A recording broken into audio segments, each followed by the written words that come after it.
എല്ലാവർക്കും സ്വാഗതം. ഈ റിവ്യൂ ഇഷ്ടപ്പെടുവാണെങ്കിൽ ഒന്ന് ലൈക്ക് ചെയ്തും സബ്സ്ക്രൈബ് ചെയ്തും സപ്പോർട്ട് ചെയ്യണേ. അപ്പം ശിവൻ അറിഞ്ഞ കാര്യങ്ങളെല്ലാം വൈജയന്തിയോട് പറയുവാണ്. വൈജയന്തിയോട് ഓരോന്ന് പറയുമ്പോൾ വൈജയന്തിക്ക് അങ്ങ് വിശ്വാസമാവുന്നില്ലേ. അപ്പോൾ വൈജയന്തി ചോദിക്കുന്നുണ്ട്, അന്ന് മനു അല്ലേ അങ്ങോട്ട് പോയി അലീനെ കൂട്ടിക്കൊണ്ട് വന്നത് എന്ന് ചോദിക്കുമ്പം അതിനു മുമ്പ് ഒരു കാര്യം നടന്നായിരുന്നു, നീ അത് ഓർക്കുന്നില്ലേ എന്ന് ചോദിക്കും. എന്നിട്ട് പറയുവാണ്, അന്ന് അവിടുന്ന് ബ്രിജിത്ത എന്ന് പറഞ്ഞ ഒരു സ്ത്രീ ഇവിടെ വന്ന് അച്ഛനെ കണ്ടിരുന്നു. അവർ വന്ന് അച്ഛനെ കണ്ടതിന് ശേഷമാണ് അച്ഛനെ അവർ സ്വാധീനിച്ചതുകൊണ്ട് അച്ഛൻ അങ്ങോട്ട് പോകുന്നതും അവളെ ഇങ്ങോട്ട് കൂട്ടിക്കൊണ്ട് വരാൻ തീരുമാനിക്കുന്നതും ഇതെല്ലാം നടത്തിയതിന് പിന്നിൽ ഒരാളുടെ ബുദ്ധിയാണ് എന്നൊക്കെ ഇങ്ങനെ പറയുക.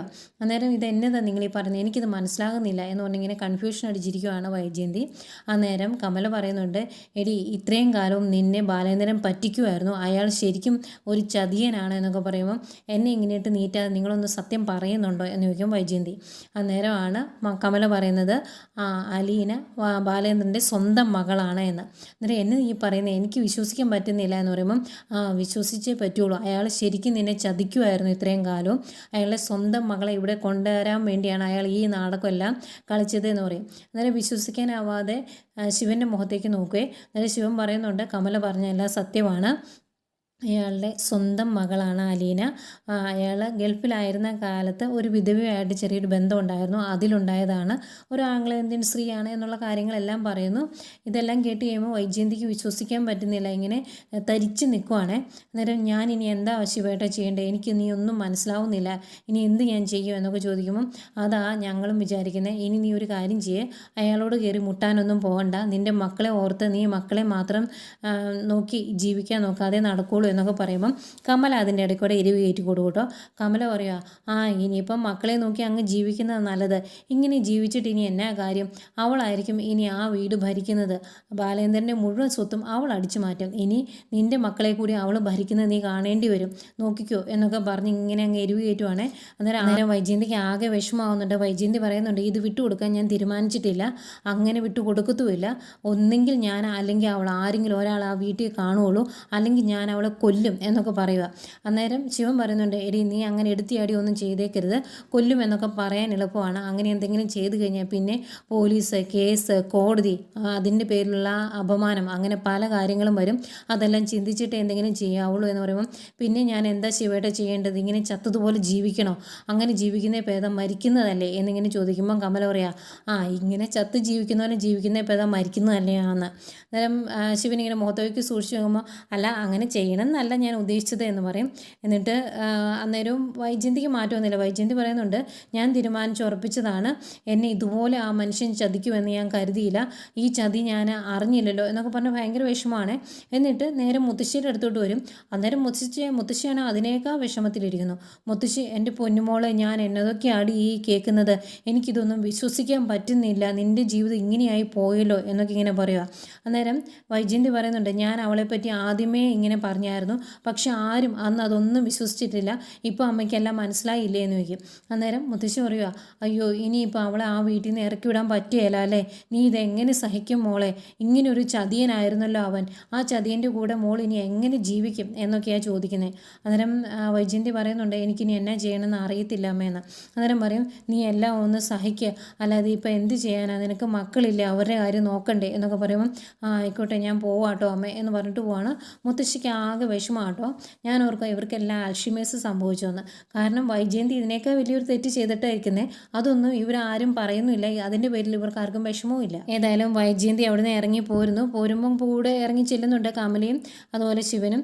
എന്നിട്ട് ശിവനോടും കമലയോടുമായിട്ട് പറയുന്നുണ്ട്, ഇത് ഞാൻ വെറുതെ വിടാൻ ഉദ്ദേശിച്ചിട്ടില്ല, ഇനി ഒരു ഇഞ്ച് പോലും ഞാൻ പുറകോട്ട് പോകത്തുമില്ല, അവളെ ഞാൻ ആ വീട്ടിൽ വാഴിക്കത്തില്ല, ഒന്നെങ്കിൽ ഞാൻ അല്ലെങ്കിൽ അവൾ ആരെങ്കിലും ഒരാളെ അവിടെ കാണുള്ളൂ എന്ന് പറയുമ്പം ശിവൻ പറയുന്നുണ്ട്, നീ എടുത്തിയാടി ഒന്നും തീരുമാനിച്ചേക്കരുത്, എന്ത് തീരുമാനിക്കുന്നതിന് മുമ്പും 1-2 വട്ടവും കൂടി ചിന്തിക്കണം എന്നൊക്കെ പറയുന്നുണ്ട്. ആയിക്കോട്ടെ എന്ന് പറഞ്ഞിട്ട് അവിടുന്ന് അങ്ങ് ഇറങ്ങി വന്നു. അവിടുന്ന് വൈജയന്തി അങ്ങ് ഇറങ്ങുന്ന സമയത്താണ് അപ്പുറത്തുനിന്ന് മനു കയറി വരുന്നത്. മനു ആൻറ്റി എന്ന് പറഞ്ഞ് കൈപൊക്കി കാണിച്ചിട്ട് മൈൻഡ് ചെയ്യാതെ അങ്ങ് ഇറങ്ങി പോവാണ്. അന്നേരം മനുവിന് മനസ്സിലായി ഇവിടുന്ന് അത്യാവശ്യം നല്ല രീതിയിൽ എരികേറ്റ് കൊടുത്തിട്ടുണ്ടെന്ന്.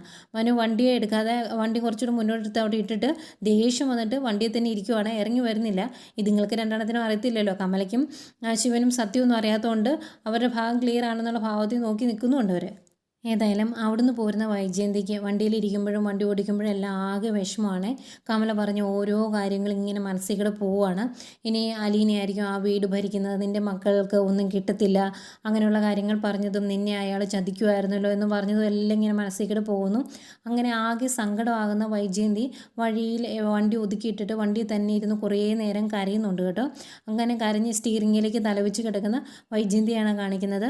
അതുകൊണ്ട് തന്നെ വൈജയന്തി ഒരുപാട് താമസിച്ച വീട്ടിലോട്ട് വരുന്നത്. സന്ധ്യ ആയതിനു ശേഷമാണ് വീട്ടിലോട്ട് വരുന്നത്. കോളിംഗ് ബെല്ല് അടിക്കുമ്പോൾ വന്ന് തുറക്കുന്ന ബബിതയാണ്. കയറി വരുന്നത് ചോദിക്കും, അമ്മ എന്നാ താമസിച്ചത്, അമ്മ അവിടുന്ന് കൊല്ലപ്പള്ളിയിൽ നിന്ന് പോന്നിട്ട് ഒരുപാട് സമയമായല്ലോ, എന്താ ഇവിടെ വരാൻ താമസിച്ചത് എന്നൊക്കെ ചോദിക്കുമ്പോൾ ഒന്നും മറുപടി ഒന്നും പറയുന്നില്ല. ബാലേന്ദ്രൻ ഇവിടെ ഉണ്ടോ എന്ന് ചോദിക്കുമ്പോൾ അച്ഛൻ കുറച്ച് മുമ്പ് പുറത്തേക്ക് പോയി എന്ന് പറയും. അന്നേരം ചോദിക്കുന്നുണ്ട്, തന്നെയാണോ പോയത് അതോ അവളും കൂടെ ഉണ്ടോ എന്ന്. അന്നേരം ഇല്ല, അച്ഛൻ തന്നെയാണ് പോയത്, അവൾ ഇവിടെ റൂമിൽ കാണും എന്ന് പറയുവാണ്. അങ്ങനെ വൈജയന്തി നേരെ അലീനയുടെ റൂമിലോട്ട് വരുന്നു. അലീന അവിടെ തുണിയൊക്കെ മടക്കിക്കൊണ്ടിരിക്കുമായിരുന്നു. വാതിൽ തുറന്ന് അകത്തേക്ക് കയറി വന്നിങ്ങനെ കുറച്ചേരം നോക്കി നിൽക്കുന്നുണ്ട്. നീ എന്തിനാണ് ഈ കുടുംബത്തിലോട്ട് കയറി വന്നത്, ഈ കുടുംബം നശിപ്പിക്കാൻ വേണ്ടി? നീ എന്നൊക്കെ നാടകമാണ് ഇവിടെ വന്നപ്പോൾ പറഞ്ഞത്, നീ അനാഥാലയത്തിലാണ് വളർന്നത്, നിൻ്റെ അച്ഛനും അമ്മയും ആരാണ് എന്ന് നിനക്ക് അറിയത്തില്ല, അങ്ങനെയൊക്കെയല്ലേ നീ പറഞ്ഞത് എന്ന് ചോദിക്കും. അന്നേരം അലീന പറയുന്നുണ്ട്, ആരാണ് എന്ന് എനിക്കറിയില്ല എന്ന് ഞാൻ പറഞ്ഞില്ല, ഞാൻ അനാഥാലയത്തിലാണ് വളർന്നത് എന്നാണ് ഞാൻ പറഞ്ഞത് എന്ന് പറയും. അന്നേരം നീ ബാലേന്ദ്രൻ്റെ മകളാണോ എന്നിങ്ങനെ ചോദിക്കുക. അന്നേരം അലീന പറയുന്നുണ്ട്, ജനിച്ചു പോയി എന്നൊരു തെറ്റ് മാത്രമേ ഞാൻ ചെയ്തിട്ടുള്ളൂ, ആ തെറ്റിനെ എന്നെ ശിക്ഷിക്കേണ്ട കാര്യമില്ല, എന്നെ ജനിപ്പിച്ചവരാണ് തെറ്റ് ചെയ്തത്, അവർ എന്നെ ഉപേക്ഷിച്ച് അനാഥാലയത്തിലാക്കി, അത് എൻ്റെ തെറ്റല്ലല്ലോ. ഏതെങ്കിലും ഒരു കുടുംബത്തിലാണ് ഞാൻ ജനിച്ചതെങ്കിൽ എൻ്റെ അച്ഛനും അമ്മയും ആരാണ് എന്ന് ഞാൻ ചൂണ്ടിക്കാണിച്ചേനെ. പക്ഷേ എനിക്കിപ്പോൾ ആരെങ്കിലും പറയുന്നത് ഏറ്റു പറയാനേ സാധിക്കുള്ളൂ, കാരണം അത് തെളിയിക്കാൻ എൻ്റെ കയ്യിൽ തെളിവുകളൊന്നുമില്ല എന്നിങ്ങനെ പറയുക. അന്നേരം വൈജയന്തി ദേഷ്യത്തോട് ചോദിക്കുന്നുണ്ട്, നീ എന്നോട് സത്യം പറയണം, നീ ബാലേന്ദ്രനെ ഇതിനു മുമ്പ് കണ്ടിട്ടില്ലായിരുന്നു, ഇങ്ങോട്ട് വരുന്നതിന് മുമ്പ് കണ്ടിട്ടില്ലായിരുന്നോ എന്ന് ചോദിക്കും.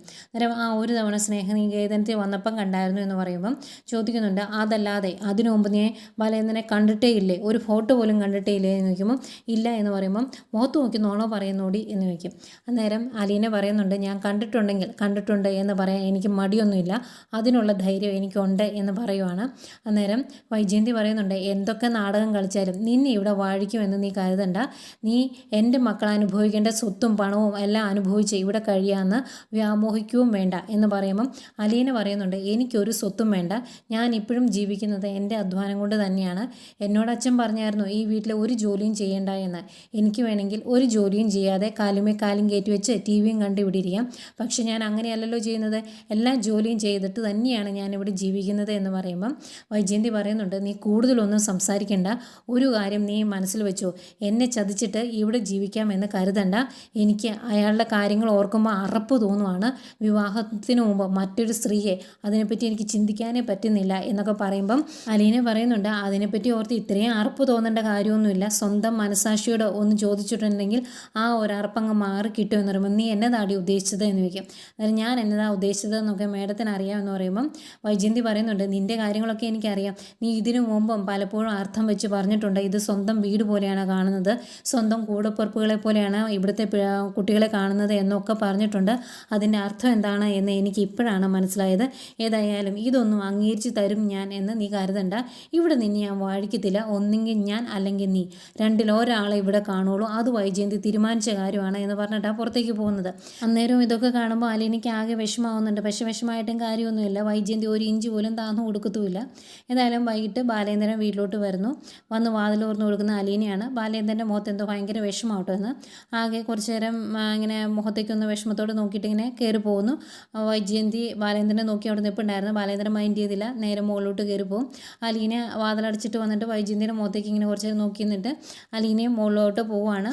വൈജയന്തി ദേഷ്യത്തോടെ താഴെ നിൽപ്പുണ്ട്. ഏതായാലും അലീന റൂമിലേക്ക് ചെല്ലുന്നു ബാലേന്ദ്രൻ്റെ.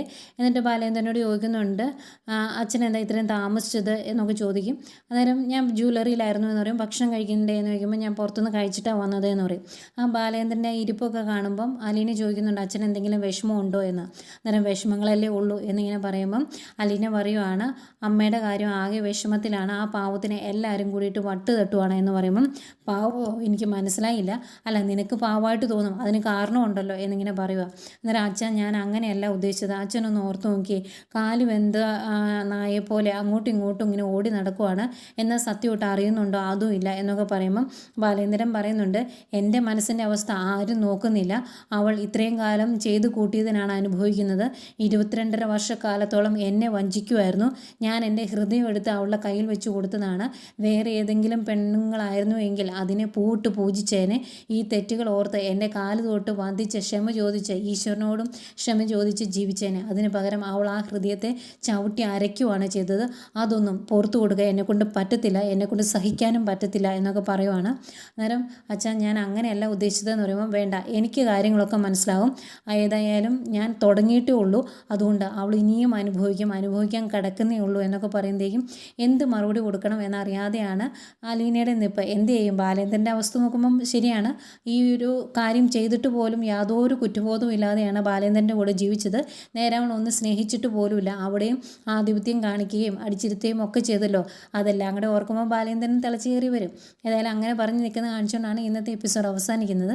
പിന്നെ പ്രമോ കാണിക്കുന്നുണ്ട് മക്കളെ, അത് കണ്ടുകൊണ്ടുണ്ടെങ്കിൽ തരിച്ചിരുന്നു പോവും. ബാലേന്ദ്രനോട് ഇതിനെക്കുറിച്ചെല്ലാം ചോദിക്കുന്ന വൈജയന്തിയെ കാണിക്കുന്നുണ്ട്. അന്നേരം ബാലേന്ദ്രൻ പറയുന്നുണ്ട്, നീ ഇവിടുന്ന് പോയാലും ഞാൻ എൻ്റെ മകളെ ഇവിടുന്ന് പറഞ്ഞു വിടിയേല എന്ന്. അത് കേട്ട് ദേഷ്യം വന്നിട്ട് വണ്ടി എടുത്തുകൊണ്ട് അവിടെ നിന്ന് ഇറങ്ങിപ്പോരുന്ന വൈജയന്തിയാണ് കാണിക്കുന്നത്. ഇതിനിടയ്ക്ക് മനുവിൻ്റെ അടുത്ത് പോയി എരിവേറ്റി കൊടുക്കുന്ന കമലയെ കാണിക്കുന്നുണ്ട്. പക്ഷേ സത്യം മനുവിന് അറിയാലോ. ഏതായാലും വൈജയന്തി അവിടെ നിന്ന് ഇറങ്ങി പോകുന്ന കാര്യം കൃഷ്ണമോളെ മനുവിനെ ആയിരിക്കും വിളിച്ച് അറിയിക്കുന്നുണ്ട്. ആക്സിഡൻറ്റ് നടക്കുന്നു, അത് എല്ലാവരെയും വിളിച്ച് അറിയിക്കുന്നുണ്ട്. ഫയർഫോഴ്സൊക്കെ വന്ന് വൈജയന്തിയെ ഹോസ്പിറ്റലിലേക്ക് മാറ്റുന്നതും എല്ലാവരും അങ്ങോട്ട് ഓടിയെത്തുന്നതും ഒക്കെ കാണിക്കുന്നുണ്ട്.